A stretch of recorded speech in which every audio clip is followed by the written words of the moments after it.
சரியா? உங்களுக்காண்டி ஒரு சேலஞ்சு.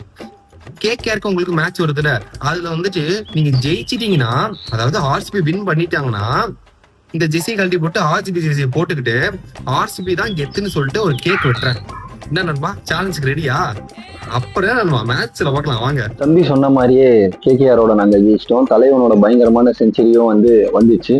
ஸோ தம்பி இந்த மஞ்சா ஜேசி போட மாட்டேன்னு சொன்னாரு. தம்பி, உங்களை இந்த மென்ஷன் பண்ணது முக்கியம் இல்லை, உங்க வீட்டு அட்ரஸ் எங்கன்னு சொல்லுங்க. நான் என் கை காசை போட்டு ஆர்சிபி ஜேசி வாங்கி தரேன்.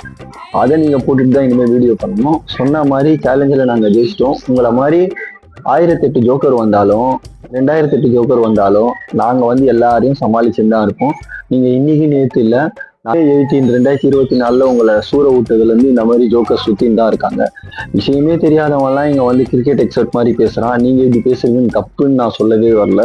ஏன்னா சுப்பிரமணிய பத்ரிநாத்தே மும்பை மேட்ச்ல கிராம்ப்ல இருக்கிறாரு, சாவட்டோன்னு பார்க்காம ரிக்கல்டன் போனாருன்னு சொன்னாங்க இல்லையா? அது வன்மம் நிறைஞ்ச பேச்சு தான். அதுக்கு மன்னிப்பு கேட்டு என்ன இருக்கு சொல்லுங்க. அந்த மாதிரி தான் நீங்களும் உங்க ஃபேன்ஸு, எக்ஸ் பிளேயர்ஸு, மேனேஜ்மெண்ட்டு 3 பேருமே ஜோக் பசங்க தான்.